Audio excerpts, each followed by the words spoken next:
Toxic பேரே டாக்ஸிங்கிறது ஒரு மோசமான வார்த்தை தான். அதை டைட்டிலாக வச்சுருக்காங்க. நம்ம யாஸுக்காகவே அந்த படத்தை எத்தனை டைம் பார்க்கலாம். அது இல்லாமல் தமிழ் ஆக்டர்ஸ் நயன்தாரா நடிச்சிருக்காங்க. அது இல்லாமல் டீசர் ஃபஸ்ட்டு விடும்போதே பயங்கர ஒரு கான்ட்ரவர்சியாக இருந்தது. அது இல்லாமல் ட்ரைலர் பார்த்தீங்கன்னா 4 நிமிஷம் விட்டுருக்காங்க.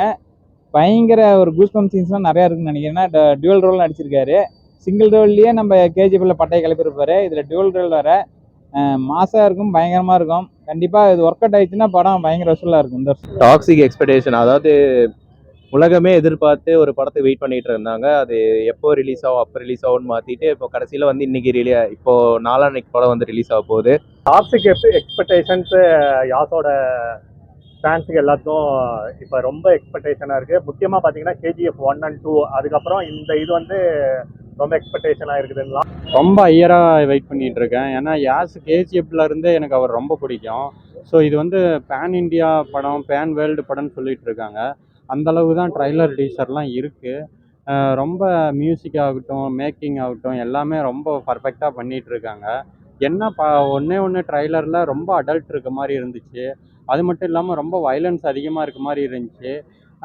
இப்போ ஹாலிவுட் படம்லாம் கம்பேர் பண்ணும்போது ஹாலிவுட் தரத்தில் இருக்கிறதுனால அதெல்லாம் கொஞ்சம் நம்ம அக்செப்ட் பண்ணி தான் ஆகணும். மொத்தத்தில் ஒரு நல்ல ஒரு பெரிய படமாக அமைஞ்சிட்டு இருக்கு. இது நம்ம இந்தியன் சினிமா அடுத்த லெவலுக்கு, ஹாலிவுட் லெவலுக்கு கொண்டு போகுமோ இந்த படம் அப்படின்னு ஒரு சின்ன ஐடியா இருக்குது. டாக்ஸிக் வந்ததான் நான் கேஜிஎஃப் 1 வந்தப்போ யாருமே எதிர்பார்க்கல இவ்வளோ தூரம் படம் ஹிட் ஆகும்னு சொல்லிட்டு. அதை தொடர்ந்து 2 வந்துச்சு. அப்போ தான் யாஸ்ங்கிற ஒரு ஹீரோவே வெளியே தெரிய ஆரம்பித்தார். ஸோ இன்றைக்கி வந்து அவங்க பேன் இந்தியாவை டார்கெட் பண்ணல, பேன் வேர்ல்டை டார்கெட் பண்ணி தான் இந்த ட்ரைலர் டீசர் எல்லாமே வந்திருக்கு.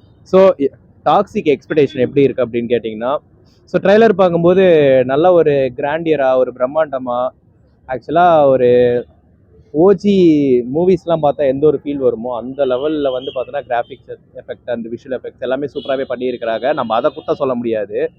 ஆனால் நாம் இந்த இதை பற்றி நம்ம பேசாமையும் கடந்தும் போக முடியாது. என்னன்னா, சத்தியமாக என்னடா பண்ணி வச்சிருக்கிறீங்க உண்மையாலுமே? இல்லை எனக்கு புரியல. என்னடா 300 கோடிக்கு மிருகம் படம் எடுத்த மாதிரி எடுத்து வச்சிருக்கிறீங்க சீரியஸா? இல்லை சத்தியமாக அப்படி தான் இருந்தது ட்ரைலர் பார்க்கும்போது. அதாவது எனக்கு எந்த அளவுக்கு வந்து கலாச்சாரம் வந்து கெடுது அப்படின்னா, நீங்கள் ஒன்றே சொல்லுவீங்க, இந்த படம் வந்து பார்த்தோன்னா பேன் வேர்ல்டுக்காக எடுத்த படம், அதனால வந்து இதுக்கு நீங்கள் ஏன் கலாச்சாரம்லாம் பார்க்குறீங்க அப்படின்னு சொல்லிட்டு. ஸோ படம் எப்படியா இருந்தாலும் தமிழ்லேயும் டப்பிங் தானே ஆக போகுது. அது கரெக்டாக இல்லைங்களா?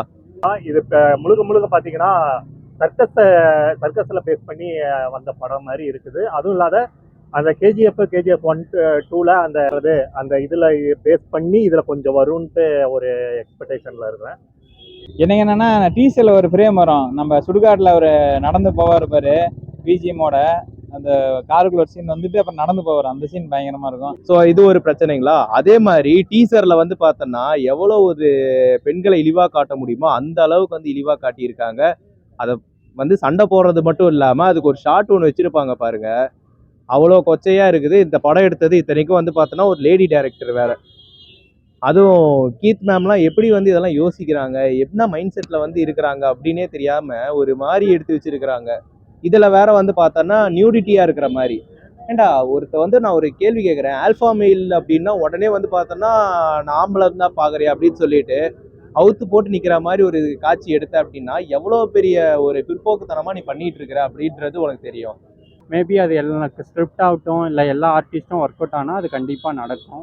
ஓவரால் ஒரு குட் ட்ரைலர், நல்ல எதிர்பார்ப்பு. அதே மாதிரி இதில் என்னென்னா ஒரு இதுக்கும் ஒரு ட்விஸ்ட்டு இருக்கும். அந்த ட்விஸ்ட் என்ன அப்படின்றது நம்ம பொறுத்திருந்து தான் பார்க்கணும். அதே மாதிரி நயன்தாரா அவங்க பார்த்தீங்கன்னா அவங்க சும்மா ஒரு வரணுமேன்ட்டு வராங்க. அது ஒரு 2-3 ஃபைட் சீனு தான் இருக்கும் என்னோட எக்ஸ்பெக்டேஷனை.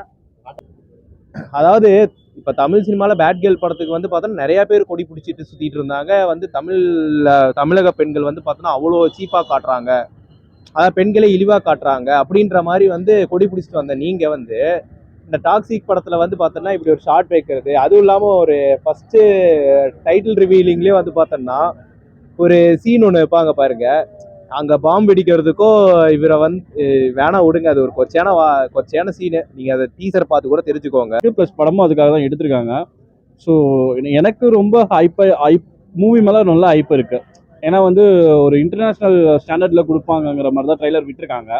ஸோ இதை தாண்டி வந்து படத்தில் யார் யார் எந்தெந்த கேரக்டர் ப்ளே பண்ண போகிறாங்க, யாஷோட டபுள் ரோல் இருக்க மாதிரி ட்ரைலர் காமிச்சிருக்காங்க. ஸோ கதைக்களம் எப்படி அமையுதுங்கிறத பொறுத்து தான் நான் ரொம்ப எக்ஸ்பெக்டேஷனோட வெயிட் பண்ணிட்டு இருக்கேன். அதை நீங்க பாருங்க. அது இல்லாம அப்புறம் பையனை அடிக்கிறாங்க. நம்ம எப்படி கோர்ட்ல விஜய் இன்னொரு சின்ன பையனா காட்டுறாங்க, அது மாதிரி பையனா ஒரு சைக்கோ கேரக்டர்ல நடிச்சிருக்காங்க, ஒரு லேடி சைக்கோ கேரக்டர்ல காட்டுறாங்க. ருக்மணி அழகா காட்டிடுறாங்க, ஹாலிவுட் ஹீரோயின் மாதிரி ருக்மணி இருக்காங்க. எல்லாமே மாசா இருக்கு போகுது படம். பாத்தீங்கன்னா நிறைய இப்ப எல்லா படத்துலயும் வரது தான் அந்த மாதிரி தான் இருக்குது இப்ப இருக்கிற சுச்சுவேஷனுக்கு. ஆமாம், வயலன்ஸ் அதிகமாக இருக்குது. ஏன்னா கேஜிஎஃப்லேயே பார்த்தோம், யாஷுக்கு வயலன்ஸ்லாம் செட் ஆகுது, பில்டப் சீன்ஸுமே செட் ஆகுது. ஸோ அதனால் தேட்டரில் பயங்கரமாக தெரிக்குன்னு நான் நினைக்கிறேன். பயங்கரமாக இருக்கும். அந்த மாதிரி சீனை வந்து ஒரு தனியார் அந்த ஒரு பொது ஊடகத்துல வந்து பார்த்தோன்னா எதுக்கு போடுறாங்க எனக்கு தெரியவே இல்லை. அதுவும் இந்த யூடியூப்லலாம் வந்து பார்த்தோன்னா இதுக்கு வந்து அடல்டேட்ஸே கொடுக்காம வந்து பார்த்தோன்னா அந்த படத்தை வந்து ஓட்டுறாங்க. எனக்கு அதான் புரியவே இல்லை சீரியஸா. பையன் யாசும் அவங்க பையனும் பேசுற மாதிரி வரும். அதுல இருந்தா அவங்க கதையை சொல்ற மாதிரி வருது. கதையை சொல்றதுல இந்த சீன்ஸ் வருது. ஏன்னா சீரியஸ்லாம் நான் இப்பயுமே சொல்றேன், இந்த படத்தோட மேக்கிங்கை பொறுத்த வரைக்கும் எனக்கு எந்த ஒரு அப்ஜெக்ஷனுமே இல்லை. ஸோ இதை கண்டென்ட்டாக வந்து நீங்கள் எப்படி எடுக்க போறீங்கன்றது இந்த ட்ரைலரை பார்த்தாலே தெரிஞ்சிருச்சு. உடனே வந்து இந்த படம் வந்ததுக்கு அப்புறம் வந்து நான் இந்தியா நாட்டுக்காக தான் இதெல்லாம் பண்ணேன், என்னது அந்த நாட்டுக்காக தான் போறான்னு இந்த நாட்டுக்காக தான் போறான்னு சொல்லி நீ ஒன்றும் எடுக்க போறது இல்லைன்னு தெரிஞ்சு போச்சு. எனக்கு தெரிஞ்சு எப்படி பார்த்தாலும் நம்ம பேன் வேர்ல்டு ரிலீஸ் ஆகுறதுனால 1000 crores வந்து ஈஸியாக டச் பண்ணிடும். அதை தாண்டி தான் நமக்கு வசூல் ஆகும்னு நினைக்கிறேன். நயன்தாரா இருக்கிறது ரொம்ப சந்தோஷம். ஏன்னா தமிழில் லேடி சூப்பர் ஸ்டாராக இருந்தவங்க இப்போ வந்து அங்கே போய் பண்ணியிருக்காங்க. அது மட்டும் இல்லாமல் நயன்தாராவோட இன்னும் 2-3 பெரிய ஹீரோயின்லாம் பண்ணியிருக்காங்க. இது மொத்தமாக நல்ல ஒரு அவங்களுக்கு நல்ல தேவையான நல்ல ஒரு போல்டான கேரக்டர் கொடுத்துருந்தாங்கன்னா பயங்கரமாக ஒர்க் அவுட் ஆகிருக்கும். படமும் நல்லா வந்திருக்குன்னு நம்புகிறேன்.